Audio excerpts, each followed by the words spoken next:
मैं हूं प्रणय कुमार बंटी। आज हम गुगुस के कुछ महिलाओं से आगामी चुनाव को लेकर उनकी क्या प्रतिक्रिया है वो जानने की कोशिश करते हैं। आपका नाम?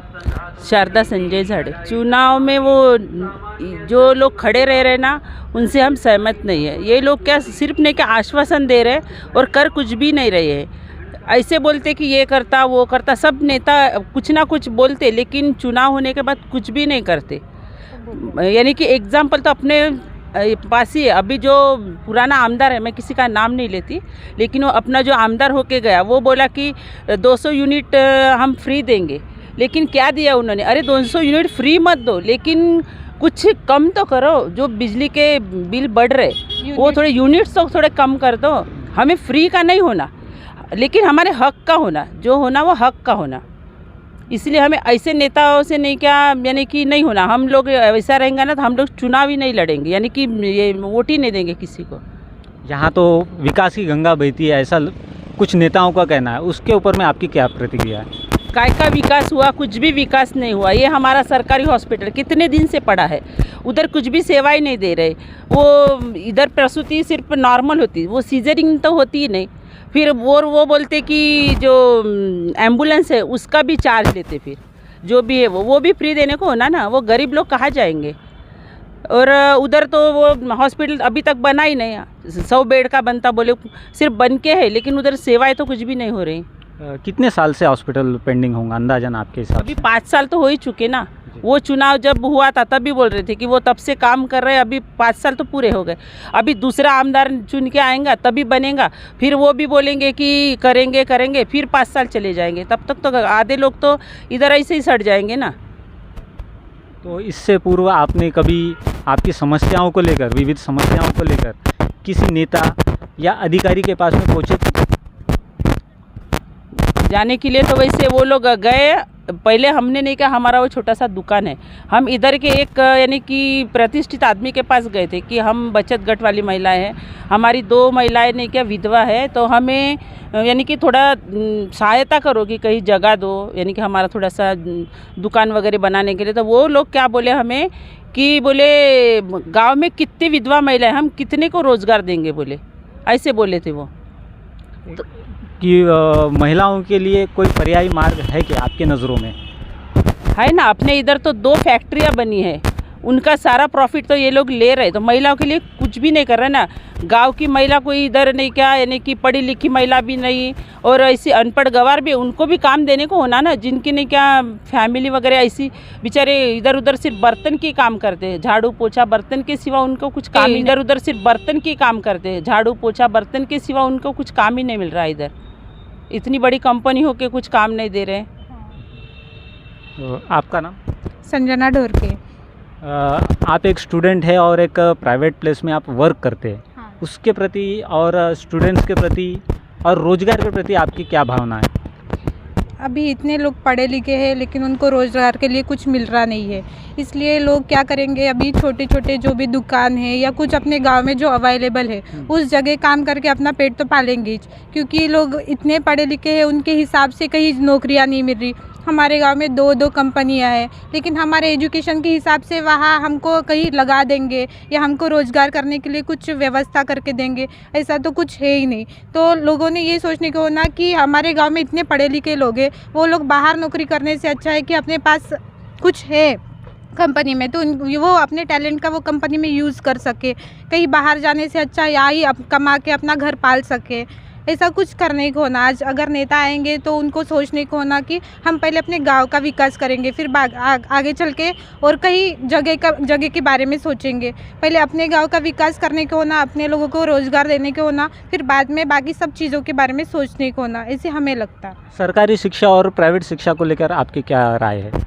पहले जब हम लोग भी सरकारी स्कूल से ही पढ़े, जब हमारे टाइम में हम जब पढ़ते थे तब हमारे टीचर्स भी अच्छे रहते थे, हमारा एजुकेशन भी बहुत अच्छा रहता था। लेकिन अगर आज अब हम सरकारी स्कूलों की देखेंगे अवस्था तो वहाँ बस 2-4 बच्चे दिखेंगे, वो टीचर्स भी अपने कामों में लगे रहेंगे। कोई भी टीचर्स नहीं है कि हमारे टैलेंट का यूज़ करेंगे, हम बच्चों को अच्छी शिक्षा देंगे, ऐसा कोई भी नहीं सोच रहा। बस सब आएंगे, कुर्सियाँ तोड़ेंगे और घर में जाएंगे। सब बच्चे अभी प्राइवेट स्कूल की तरफ अट्रैक्टिव हो रहे हैं। कोई भी सरकारी स्कूलों की तरफ ध्यान नहीं दे रहा। लेकिन हम भी सरकारी स्कूल से ही पढ़े हैं, हम आज जो भी है हम सरकारी स्कूल से पढ़ के ही छे। अगर लोग सोचेंगे कि हम प्राइवेट में पढ़ाएंगे, बच्चे हमारे प्राइवेट स्कूल में ही अच्छे पढ़ेंगे, तो ऐसा कुछ है नहीं। अगर आप सरकारी शिक्षा भी अच्छी तरह से कराओगे, अच्छे टीचर्स, अच्छी सर्विस प्रोवाइड करोगे, तो आज सरकारी स्कूल में पढ़े वाला बच्चा भी अच्छी एजुकेशन पा सकेगा, अच्छी से अच्छी पोस्ट वो अपने जीवन में हासिल कर सकेगा। तो इस बार के चुनाव को लेकर आप दोनों की क्या प्रतिक्रिया है? हम सोचते कि इस बार हमारा नेता जो होगा वो ये सब चीज़ों के बारे में सोचे। वो पहले ये सोचे कि हमारे पास जो इतने पढ़े लिखे लोग हैं उनको हम कुछ ना कुछ ऐसी शिक्षा प्रोवाइड करेंगे या ऐसा कुछ रोजगार देंगे कि हमारे गांव का विकास हो। या सभी छोटी चीज़ों की तरफ वो ध्यान दे। बस आप क्या कहना चाहते हैं? पहले तो हमारे गांव में जो पोल्यूशन है ना, उनका सब लोग आए पोल्यूशन के बारे में नहीं क्या सिर्फ बातें करके चले गए। वो एक पोल्यूशन का एक वो है, और वो शिक्षा के बारे में जो प्राइवेट स्कूल है ना वो सब बंद करो ना, और वो सरकारी स्कूल है उसको ही डेवलप करो। जब तक प्राइवेट स्कूल बंद नहीं होंगे ना तब तक ये सरकारी स्कूल है ना डेवलप नहीं होंगे। यानी कि वो उनके बच्चे वो प्राइवेट स्कूल में सरकारी स्कूल में जॉब करते, उनके बच्चे प्राइवेट में पढ़ रहे, और हमारे बच्चे सरकारी में जाते हैं तो उनको कोई पढ़ाई नहीं मिलती। होशियार भी बच्चा रहेगा ना फिर भी उसका कुछ टैलेंट का कुछ नहीं का वैल्यू नहीं रहता उधर। वो लोग आते अपना इधर उधर करते बातें करते और चले जाते। बच्चों को पूछो तो वो बोलते कि क्या पढ़ा है, तो कुछ भी नहीं। तो फिर कैसा करेंगे? अभी वो नेताओं को ये सोचना चाहिए कि सभी प्राइवेट स्कूल बंद करके पहले सरकारी स्कूलों पे ध्यान देना चाहिए। सबसे पहला यानी कि ऑप्शन तो वही है उनको। आज हमारे साथ जनता गैरेज के संचालक आइए जानते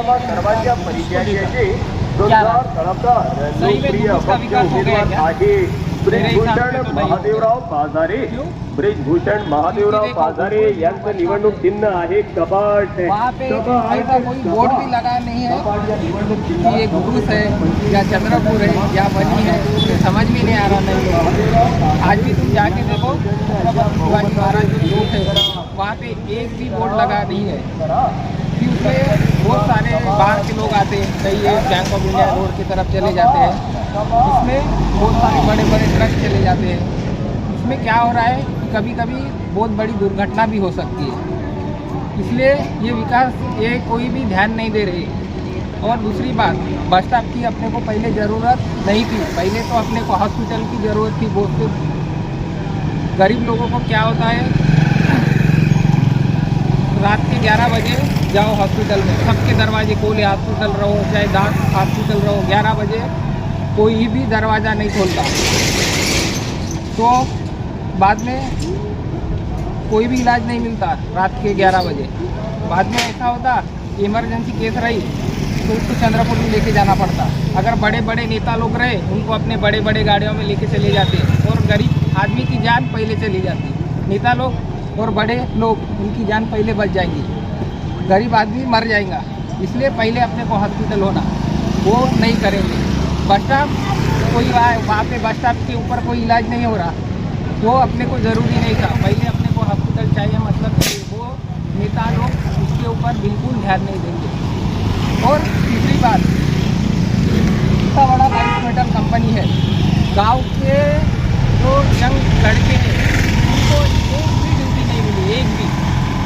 सब बेरोजगार घूम रहे इधर उधर, उनको भी ड्यूटी मिलना चाहिए, लेकिन ऐसा नहीं हो रहा। बाहर के लोग आ रहे उसमें लग रहे और गांव वाले खाली पीली घूम रहे। ये विकास हो रहा घुघुस में। रोजगार कैसा होना चाहिए आपको, उसके बारे में अपने बहुत सारे ऐसे मेरे दोस्त भाई है, मेरे आजू बाजू वाले पड़ोसी लोग हैं, ये मेरे पास आके भैया यार कुछ काम है तो बताओ, ये कंडीशन चल रही है। लेकिन यहाँ के नेता लोगों ने पहले अपने गांव के लड़कों को लाइफ मेडल में लेना चाहिए, उनको काम के लिए परमानेंट जॉब देना चाहिए। लेकिन यहाँ पे ऐसा नहीं हो रहा। पैसा है तो सब है, पैसा नहीं है तो जॉब नहीं है, कुछ भी नहीं है। या डिग्री लेके बैठे हैं बेचारे उम्मीद पे कि आज लगेंगे कल लगेंगे, लेकिन ऐसा कभी नहीं होता। और नेता कैसा होना चाहिए और किस टाइप का है? मैंने बोल दिया कि हमको नेता ऐसा चाहिए कि यार जो जितने बेरोजगार लड़के हैं या महिलाएं हैं उनको पहले जॉब मिलनी चाहिए। ऐसा नेता होगा तो मैं वो ज़रूर करूँगा। और रही बात जल्द से जल्द सरकारी हॉस्पिटल जो चालू करेगा जो नेता, हम उसको वोट देंगे। आप देखे हैं कि जनता गैरेज के संचालक आशीष बनकर अपनी प्रतिक्रिया दी और उन्होंने कहा है कि स्थानीय लोगों को रोजगार प्रथम प्राधान्य देना चाहिए और महिलाओं को भी उसी तर्ज पर रोजगार का भी व्यवस्था करना चाहिए और खासकर मेडिकल सुविधा, सरकारी अस्पताल जो सबसे पहले शुरू करेगा उसे कोई वोट दिया जाएगा, उनका ऐसा कहना है। आज हमारे साथ पूर्व उप सरपंच तथा कुंभी समाज के अध्यक्ष श्री सुधाकर बांदोरकर जी उपस्थित है। आइए जानते हैं कि इस चुनाव को लेकर उनकी क्या राय है। किसान भाई हो गए, गांव का विकास हो गया और नेताओं को लेकर उनकी क्या प्रतिक्रिया है वो जानने की कोशिश करते हैं। इस बार के चुनाव को लेकर और किसानों के संदर्भ में आपकी राय क्या है? किसानों के बारे में तो ऐसी राय है मेरी, किसानों के बारे में ये नेता लोग कोई कुछ नहीं करते, खाली आश्वासन देते हैं, उसको पूरा नहीं करते हैं। अभी किसान के ऊपर इतनी समस्या है। अभी देखो कपास का रेट 6,000 6,500 के ऊपर बढ़ रहा नहीं, सोयाबीन का रेट 4,000 के ऊपर बढ़ रहा नहीं। किसान क्या करेंगे? आज किसान इसी की वजह से आत्महत्या करने के लिए प्रवृत्त हो रहे हैं।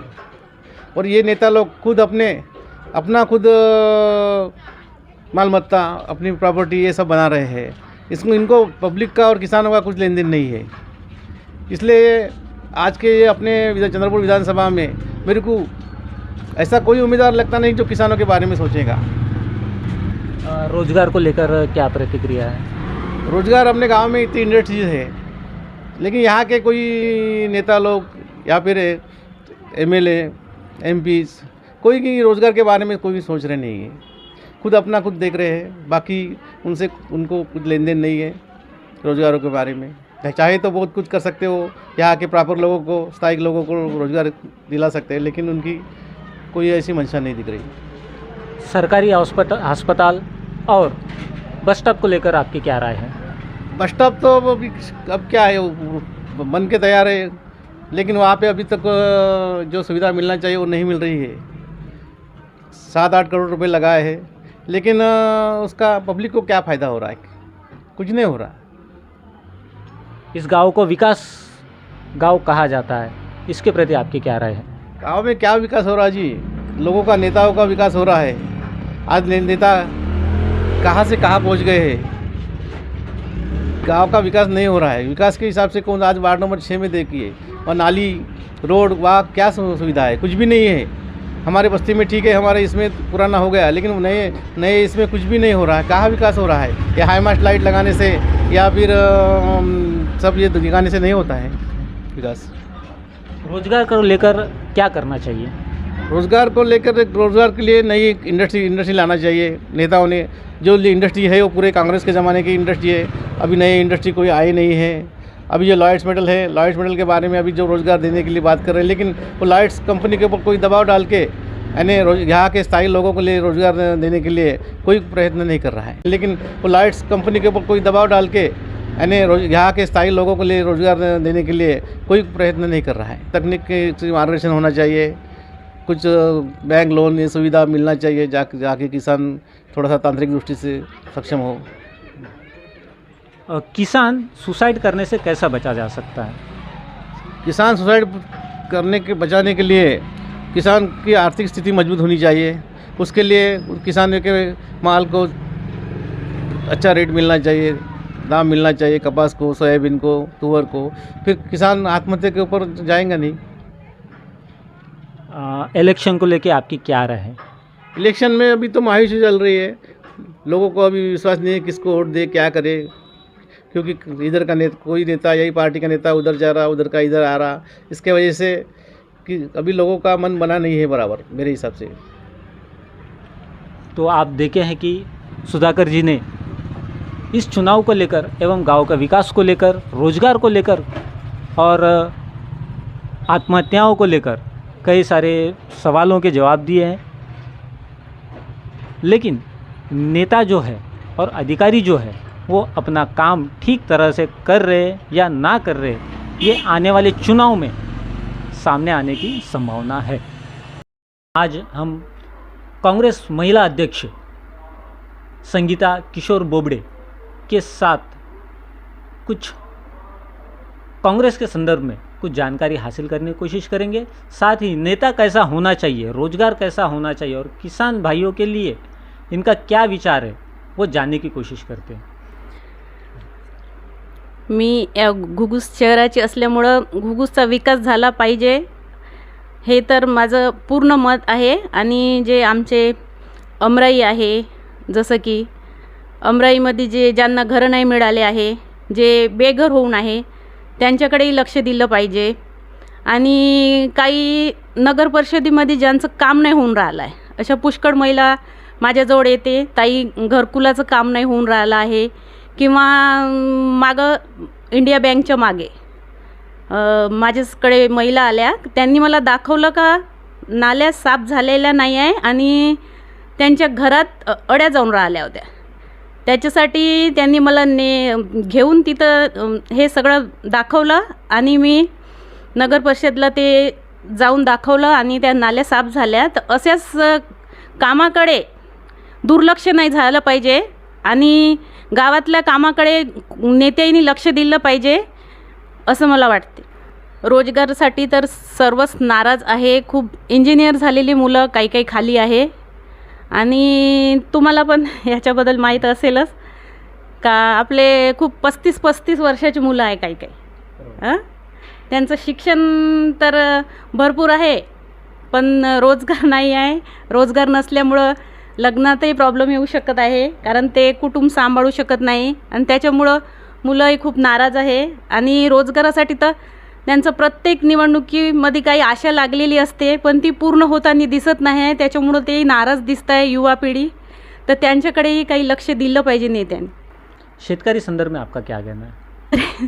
तर मी एक शेतकऱ्याचीच मुलगी आहे, शेतकऱ्याचीच पत्नी आहे, शेतकऱ्याची सून आहे, त्याच्यामुळं शेतकऱ्याविषयी तर मला आधीपासूनच कळवळा आहे, जिव्हाळा आहेच। आणि शेतकऱ्याला खरोखरच शेतकरी नाराज आहे, आजच्या सरकारबद्दल शेतकरी खरोखरच नाराज आहे। आणि शेतकऱ्यांचा जसा सोयाबीनचा भाव वाढलेला नाही आहे, कापसाचा भाव वाढलेला नाही, आणि जसे बँकमुळे नाराज आहे की बँकला त्यांना बँकेतून ते कर्ज घेत आहे तर त्यांना व्याज जास्त द्या लागत आहे पण त्यांच्या पैशाला व्याज मिळत नाही। जसे आधी आपले 5 वर्षात पैसे डबल होत होते, 5 वर्षात आपण 5,000 टाकून ठेवले 10,000 होत होते एखाद्या गरीब माणसाचे, ते त्यांना कामी येत होते, तेही राहिलेलं नाही आहे आता। म्हणजे कसं आमच्या पैशाला किंमत नाही आहे पण त्यांचे सर्वच भाव, प्रत्येक गोष्टीतले भाव वाढतच आहे, खातापासून तर मजुराईपासून सर्व किमती वाढलेल्या आहे। त्याच्यामुळं शेतीवालेही नाराज आहे आणि ते म्हणतात का सगळे भाव ठरवायचं आम्ही दुसऱ्याकडे दिलं आहे, फक्त कुटार विकायचं आमच्याकडं ठेवलेलं आहे। हे त्यांची गोष्ट काही गलत नाही बोलता येते, ही गोष्ट एकदम 100% खरी आहे का त्यांच्याकडे लक्ष दिलंच पाहिजे नेत्यानं। आज शेतकऱ्याकडे लक्ष नाही दिलं तर समोर जाऊन त्यांचंच नुकसान होणार। त्याच्यामुळं हर कार्यकर्त्याला शेतकऱ्याकडे लक्ष देणं जरुरीच आहे। गांव विकास को लेकर क्या आपकी राय है? घुगुस तर आपलं इथं कंपन्या आहे, कंपन्यामुळं सर्वांना त्रास होत आहे, डस्टाचा होत आहे, काहींच्या शेत्या नसल्यामुळे शेत्या गेल्या कंपनीत, त्याच्यामुळं रोजगाराचा होत आहे। पण काही मुलं लागायला टाईम लागत आहे WCLमध्ये, किंवा कुणाला रोजगार मिळत नाही आहे, शिक्षण तर भरपूर आहे पण रोजगार मिळत नाही आहे, त्यांच्याकडे लक्ष द्यायला पाहिजे। आणि जे गरीब लोक आहे त्यांचे काही कामं ते गेल्यावर नगर परिषदमध्ये त्यांचे कामं होऊन नाही राहिले आहे, जसं की नाल्या साफ आहे किंवा कोणाला घरकुलचे कामं नाही होऊन राहिले आहे, ते जाऊन वापिस येते।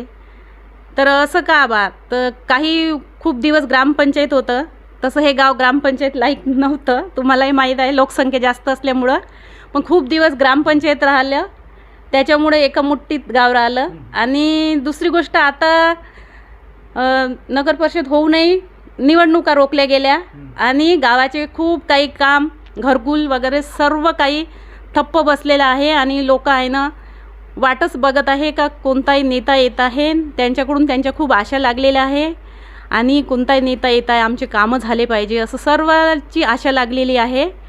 पण गलती इथं होत आहे का काही लोक पैशाच्या मागं धावत आहे, त्याच्यामुळं थोडी गडबड होऊन राहिली आहे, बाकी काही.